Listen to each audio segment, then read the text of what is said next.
Très bien. Alors, merci Aliou. Li ñu dese xam naa bariwul, on va essayer d'aller un peu vite. Alors Aïssatou, on va parler justice. Benn dossier bi nekk bi nga xam ne actualité la traité nañ ko la semaine ak bi ñu dab léegi. Évidemment benn bi mooy mbirum Madiambal Diagne ak sa demande d'extradition bi ñuy examiner mardi ak lépp lu ci xaw bi ñu dab léegi évidemment am na ko soulever léegi Bachir. Pape Malick Ndour bi ñu poursuivre pour plusieurs chefs d'accusation, trouble à l'ordre public, appel à l'insurrection, atteinte au fonctionnement régulier de la République ainsi qu'au moral des forces armées et des populations. Donc moom loolu moo xanaa instruction la jëm. En tout cas xamaguñ instruction la jëm. waaw loolu moom donc il est en garde à vue ah peut-être bon ak week-end bi day dem ba leen. C'était évident hein. waaw voilà Aïssatou ñaari dossiers yooyu moo ñu traité ko avant ñu dem ci Lat ak Badara Gadiaga. waaw mais yooyu moom Pape Malick moom. comme ñun ñi ñëpp dama ko waxee rek il était dans le viseur hein. Sursis peut-être moins honorable ak Justin mais nous quatre nous trois Aliou sax moom xam nga tubaab la waaye ñun ñett ñii moom ay buujumaan lañ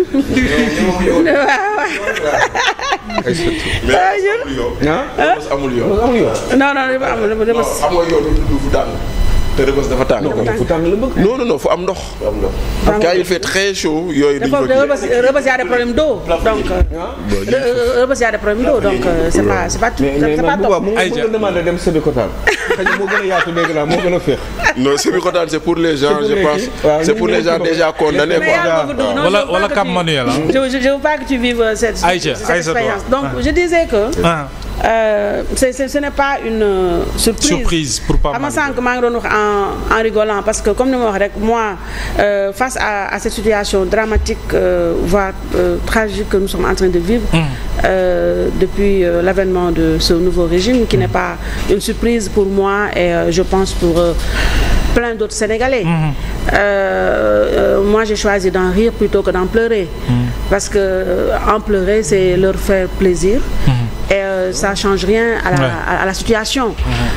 Donc ce qui est triste mooy tey Pape Malick va rejoindre le rang des otages politiques malheureusement te gis nga soxor bi mu am derrière xam nga dama wax tout le temps ne seen incompétence on peut encore passer. On peut encore vraiment on peut tolérer quoi mais méchanceté derrière bi moo des ba pare ñun ñëpp tey wax naa ko Lat dama ko wax ne ko yéen ñi nekk prison yéen ñu gën demin ñun parce que au moins yéen vous êtes là on vous a parqué dans un coin defe naa boo fa defee 2-3 jours tu commences à t'habituer parce que loolu c'est la nature humaine. Ouais. La résilience et voilà tu commences à t'habituer donc du coup ñun ñii nous autres qui vivons sous la menace perpétuelle d'une convocation te c'est-à-dire nga sëkkat ñu convoqué la nga tëdd nelaw ñu convoqué la donc autant parler maintenant lu humiliation yi mooy cette tentative d'humiliation la sànq ba léegi maa ngi xool sur dama énervé sax ba désactiver sama truc parce que buñ la convoqué déjà. Oui. te ni ma déggee circonstances yi ñu convoqué Pape Malick. dañu xaar ça me rappelle bizarrement Ousmane Sonko tamit paraîtrait-il moo tax ma ni ce n'est pas un hasard qu'il est collé à Pape Malick presque les mêmes motifs et en pire. Que ceux pour lesquels il était poursuivi. Donc tey ñu jëlee noonu Pape Malick man dama jàpp nag dafa am une relation de cause à effet. Pape Malick week-end dernier samedi dernier dans une manifestation politique ci la wax yoo xam ne wax dëgg yàlla il faut avoir l'esprit mal tourné et c'est encore Goebbels qui s'y est collé. Lui c'est finalement l'exécuteur des sales besognes. Amadou Ba je sais pas xaw ma ministre la xaw ma je sais pas ce qu'il va faire. xaw ma lu mu doon. voilà c'est un ministron de plus. Voilà c'est un ministron de plus et voilà et puis malheureusement la culture que j'adore genre yooyu lañu fay sànni quoi Amadou Ba moo sacrifié Badara Gadiaga et encore une fois c'est lui qui s'y colle moo tax c'est un triste palmarès et dina fay bor bi xam nga ñoom ñi ngi lebale Sénégal fii ñu fi mës a jéem chasse aux sorcières ils l'ont tous regretté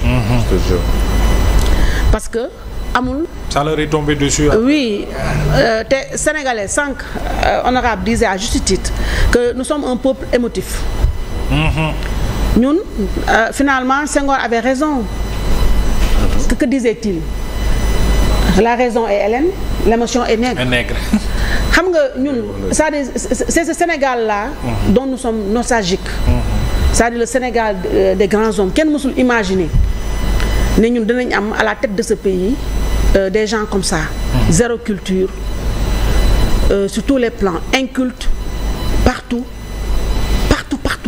ñu naan Bamba fépp Bamba everywhere ces deux là inculte partout inculte everywhere mais c'est bien fait pour notre gueule encore une fois tey Pape Malick ki di waxul dara dafa ne te li mu wax noonu mais moo fi nekk te mooy waaj a am ñoom ñii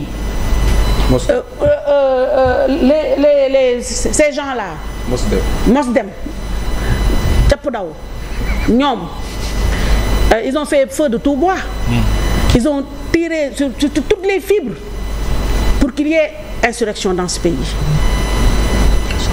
ils ont tout fait mon cher ami Ousmane Sonko il aurait bien aimé accéder au pouvoir par la force et je n'accuse voilà et je n'invente rien je suis pas je sais pas enfin je suis pas devant enfin je suis pas ni ñu ko waxatee cartomancienne wala dara mais je soupçonne moi que ce qui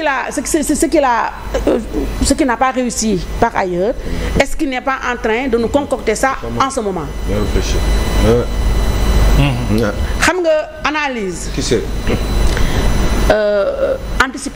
anticipation moo ko gën parce que nous connaissons l'homme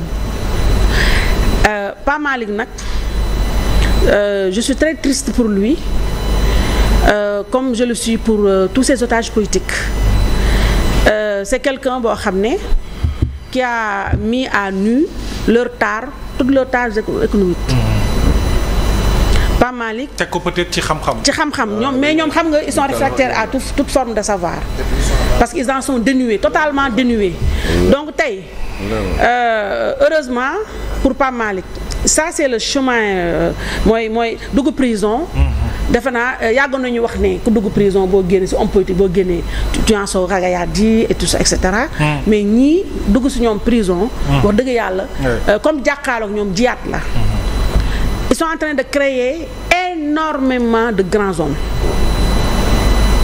Pape Malick mii ñu dugal uti na nag ak je l'aime bien j'aime bien me moquer de lui Pape Mawa kii Pape Malick il est carapacé c'est une formation qu'il est allé faire il va s'endurcir là-bas c'est un homme politique il a un destin politique il va s'endurcir là-bas ils vont créer un héros de plus parce que eux ce sont des zéros et c'est important ñu taxaw ci les chefs d'infrastructure gis nga soxor bi ñu ko dugalaale soxor bi parce que ils ont échoué affaire booy boobu xaw ma lan le gars là qui disait que xaw ma dañu ma agressé dañu ma xaw ma lan je veux même pas lui donner enfin du fait du buzz loolu xam nañ ne ça n'allait pas prospérer ils se sont agrippés sur le premier truc venu samedi la woon ñu menacé ko toute la meute s'est levée d'un coup pour amener Pape Malick à l'abattoir à Seras Pape Malick riposté ne day porter plainte il aurait dû le faire parce que gis nga wax naa tout le temps ne ces gens là buñ la mettre à jour toi dégaine immédiatement et tire sans sommation. Très bien. Parce que s'il avait fait néewuma dina atténuer dara mais dina am plaisir ne il a riposté ñoom boobu ba léegi ils n'ont rien fait. pas mal li ma wax tànk ne relation de cause à effet kiiw avocat yi démb le truc de Olivier Sur là il faut pas minimiser ça hein cette affaire là ce serait une hérésie de la minimiser effet mi ngi nii pour faire mal à Macky Sall ñu dem xëcc ko dugal léegi nag dugal nañu Pape Malick c'est triste wax naa sànq ne Free encore ngay déggaat. C'est ça Madiambal man je n'ai qu'un seul mot. Oui. te wax naa ko chaque fois sama télé bi. mooy Madiambal na toog fi mu toog il n'a rien à faire ici. ah merci. wax naa ko Madiambal lu mu fi def. merci. ñëw ñu jàpp ñàkk ñëw ñu jàpp te li ma neex si daw Madiambal bi dafa daw moo tey Ousso ngi nii Madiambal sax gis nga Ousso ba amoon passeport ku ne xam ne ni mënul dem Schengen. sa gaal Europe ci ay jamono. ci ay jamono. waaw bu ko passeport jege woon je pense qu'il était sous contrôle judiciaire il avait plus ses documents de voyage s'il les avait ñëpp xam nañu ragal la gis nga bu yoroon passeport xam mos na fay def benn échappée solitaire fële ay Gambie ak yooyu di kokkaliwaate di nappaate di kii gis nga bu yoroon ay documents de voyage am day laal li sàqi daw comme mënu ko. mais daw na fii kër gi sa kër góor gi génneel doomu jàmbur ñu barricade wu. après ba mu naan day stratégie day plan fa mu def daw sàq dem Ziguinchor barricade wu. mais loolu daw la ñoom seen truc là seen xaw ma seen parti boobu. mais tout ce qui a été promis ay fuyards la ñu ay fugitifs. su Ousmane Sonko moom. daw ba raw si ngóoro la bokk. benn. Deuxièmement fii ku mën a tappale ba jàll tappaleel ba jàll moo taxaw